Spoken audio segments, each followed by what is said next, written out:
जहां लगातार इंफॉर्मेशन हम दे रहे हैं कि बाइडेन और प्रधानमंत्री मोदी की मुलाकात जारी है और इस बीच एक इंपॉर्टेंट रिपोर्ट जो हमने आपको दिखाई है, उस रिपोर्ट के जरिए आप ये समझिए कि ड्रोन आने वाले वक्त में सामरिक ताकत को बढ़ाने वाला एक नया दरवाजा खोल रहा है। ऐसे में रविंद्र सचदेव जी, सीधे सीधे सवाल ये है कि सर, जिस हम अभी बात कर रहे थे MQ-9 प्रीडेटर ड्रोन की, साथ ही MQ-9BC गार्जियन ड्रोन की और इसके अलावा MQ-9B स्काई गार्जियन ड्रोन की, कैसे अगर ये डील फाइनलाइज होती है तो भारत के लिए सामरिक ताकत एक कदम और आगे हो जाएगी?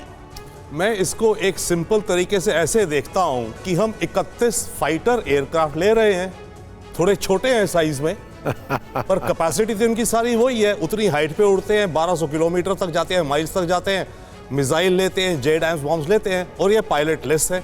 तो जो हमने 36 रफेल लेकर के अपनी सिक्योरिटी बढ़ाई है, डेफिनेटली यस, ये जो 31 एडिशनल एयरक्राफ्ट आ रहे हैं इनको ऐसे हमें समझना चाहिए क्योंकि ये आर्म्ड ड्रोन्स हैं। अभी तक हमारे पास थे इंटेलिजेंस, स्पाइंग, रिकॉनेसांस एटसेट्रा के, राइट। अब इनमें ये लैस है वेपन से, तो ये फाइटर एयरक्राफ्ट और एयरक्राफ्ट है, दैट इज वन। सेकेंडली मैं कहूँगा, जो आपके colleague Rohit Sharma Washington DC से कह रहे थे, बहुत अहम बातें उन्होंने हाईलाइट करी थी। मैं एक छोटी सी बात कहता हूँ जो मैं देख रहा हूँ हो रहा है इस मीटिंग में। आपको याद है डेंग गए थे अमेरिका 1979 में, उसके बाद अमेरिका ने चाइना को अपनी कंज्यूमर फैक्ट्री बना लिया था, जूते, चप्पल, टॉय सारे। मेरे को ये लग रहा है ये जो मोदी बाइडेन मीट है, इसमें इंडिया अमेरिका की डिफेंस फैक्ट्री बनने जा रहा है।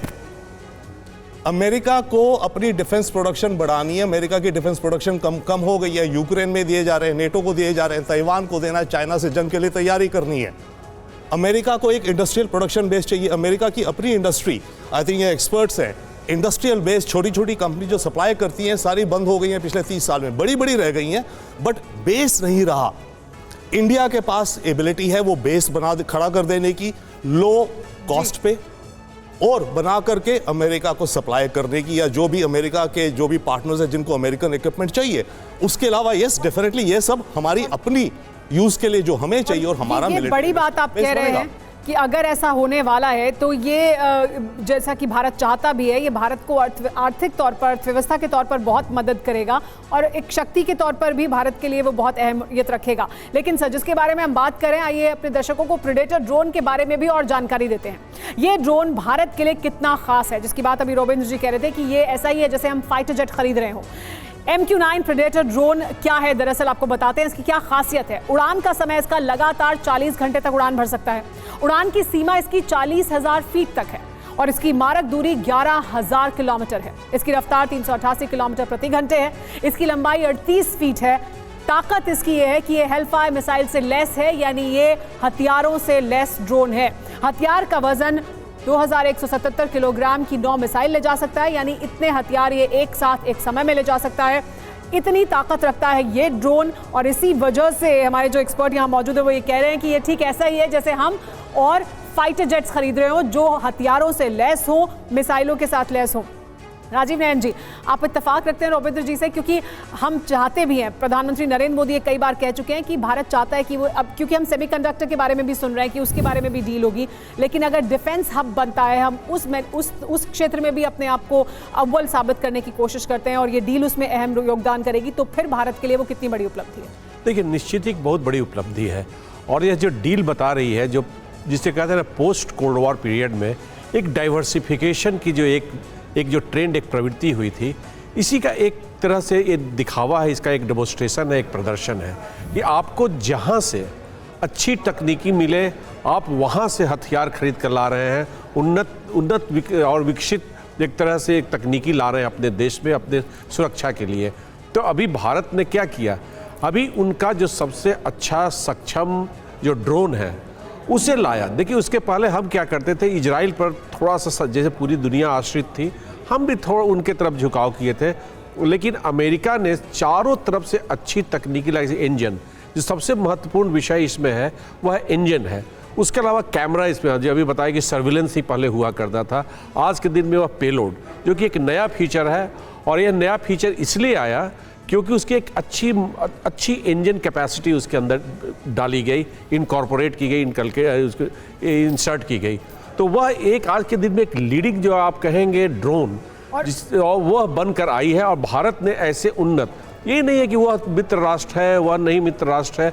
अमेरिका भी आज हमारा और मित्र ये राष्ट्र। तो ड्रोन तो आज के समय की जरूरत है। हमने देख लिया रूस यूक्रेन युद्ध में कि कैसे ड्रोन की तकनीक और ड्रोन की अहमियत क्या है और वो कितनी सफलता आपको दिला सकते हैं युद्ध के क्षेत्र में। बिल्कुल। और इसी के साथ एक बड़ी जानकारी भी आ रही है। मोदी बाइडेन द्विपक्षीय वार्ता पर बड़ी जानकारी इस वक्त। द्विपक्षीय वार्ता के बाद साझा बयान कुछ देर में होगा। तय समय से ज्यादा लंबे वक्त तक चल रही है बातचीत, तय समय से ज्यादा लंबी चल रही है बातचीत। ये बड़ी जानकारी आ रही है, हमारे सहयोगी लगातार वहां से दे रहे हैं। लंबी बातचीत की वजह से साझा बयान में देरी हो रही है, ये बड़ी जानकारी इस वक्त। दीपक वोरा जी, सर लंबी बातचीत जब होती है तो ये जो देरी कही जा रही है साझा बयान जारी होने में, क्या यही होता है या कुछ और भी वजह हो सकती है? नॉर्मली यही होता है कि जो इश्यूज वो डिस्कस कर रहे हैं उस पर कुछ क्लैरिफिकेशन देते हैं एक दूसरे को या अपना दृष्टिकोण स्पष्ट करते हैं। ड्रोन्स की आपने बात की, जब ये हमारे पास आ जाएंगे इन्हें मैं ड्रोन्स नहीं द्रोणाचार्य कहूँगा, क्योंकि अब ये दुश्मन के छक्के छुड़ा देंगे। हमारे दो सहयोगी हैं, रविंद्र साहब हैं, IDSS हैं, इनकी जानकारी मुझसे कहीं ज़्यादा है। एक चीज़ मैम अगर आप आधा मिनट दें तो मैं आपको बता देता हूँ। दूसरे विश्व युद्ध के बाद अमेरिका पर 2 बार हमला हुआ, अमेरिकन टेरिटरी पर। पहला था जापान ने जब किया था पर्ल हार्बर पर, और दूसरा था जब पाकिस्तान अफगानिस्तान ने 9/11 किया था। दोनों बार हमला एशिया से हुआ था। आज अगर अमेरिका को चुनौती है फिर से एशिया से है, चाइना से, तो अमेरिका की डिफेंस, अमेरिका की सिक्योरिटी एशिया में शुरू होती है और हिंद महासागर की प्रोटेक्शन केवल भारत कर सकता है। इसीलिए वो सारी ये पार्टनरशिप हमारे साथ कर रहे हैं। मैं डिफेंस डील नहीं कहूंगा, डिफेंस कोऑपरेशन या डिफेंस पार्टनरशिप। तो पैसिफिक महासागर को तो वो संभाल लेगा अमेरिका खुद, और इंडियन ओशन को भारत संभालेगा। और ये गदर फदर पोर्ट जो ये बना रहा है पाकिस्तान में चाइना, उससे ये नजर रखना चाहते हैं कि कुछ बेईमानी वहां से करने की कोशिश नहीं करे, भारत नहीं करने दे। और अहम बात कह रहे हैं सर कि हम इसे डिफेंस डील ना करके डिफेंस कोऑपरेशन कहें, क्योंकि भारत भी इस समय जिस तरह के आज हमें संकेत भी मिले हैं, जिस तरह की बात कही गई है, जिस तरह की बॉडी लैंग्वेज देखने को मिली है, भारत एक पोजीशन ऑफ पावर, एक पोजीशन ऑफ स्ट्रेंथ से बात कर रहा है। कुछ दिन पहले जब अमेरिका के defence minister Lloyd Austin Bharat आए थे, तभी एक बड़ी डिफेंस डील की नींव रखी गई थी, जिसमें जेट इंजन के अलावा स्ट्राइकर आर्मर्ड व्हीकल और हॉवित्जर तोप भी शामिल थी। और अब पीएम मोदी के अमेरिका दौरे में इस डील पर मोहर लग गई है।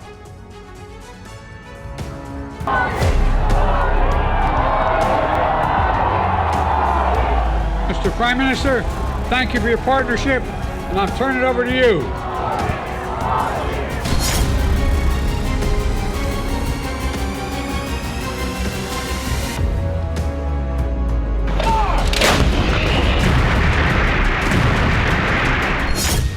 स्ट्राइकर से बारूदी तूफान दहल उठेगा पाकिस्तान।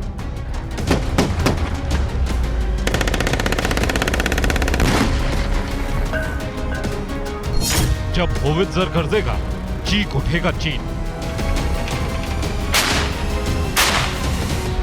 इतना ही नहीं, रही सही कसर लॉन्ग रेंज आर्टिलरी बम पूरी कर देगा।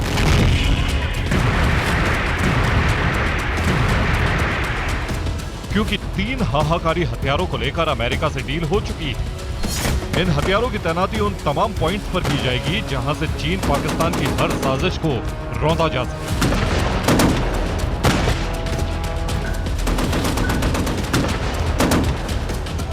भारत के लिए यह हथियार क्यों जरूरी है? इसकी वजह इसकी खासियत है।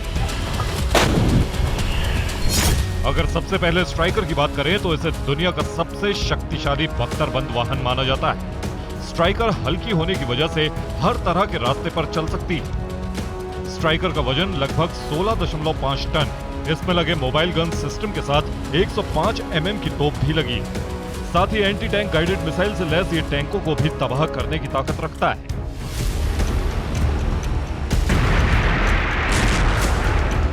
स्ट्राइकर दुश्मन से सीधा मुकाबला तो कर ही सकता है, साथ ही साथ इसे कमांड व्हीकल या 120 मिलीमीटर मोर्टार जैसे कई हथियारों को ऑपरेट करने के लिए भी इस्तेमाल किया जा सकता है।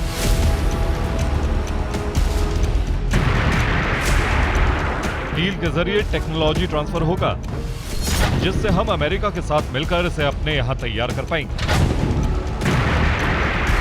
ठीक इसी तरह होवित्जर को भी लेकर डील हुई। मोबाइल गन सिस्टम स्ट्राइकर को भारत में बनाने के अलावा M777 लाइट होवित्जर को अपग्रेड करने को लेकर भी करार हुआ।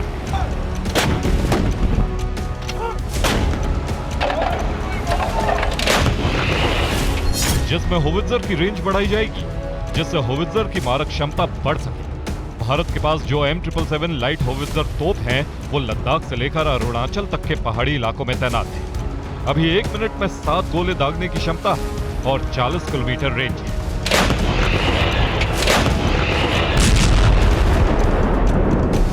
भारतीय सेना के पास 145 अल्ट्रा लाइट M777 होवित्जर तोप है। अभी अमेरिका की BAE सिस्टम इस तोप को बनाती है, लेकिन इसकी असेंबली भारत में ही होती है। डील के बाद होवित्जर को अब भारत में ही अपग्रेड किया जाएगा, जिससे LAC पर चीन की हर साजिश का मुंह तोड़ जवाब दिया जा सके। Bureau report, TV9 Bharat.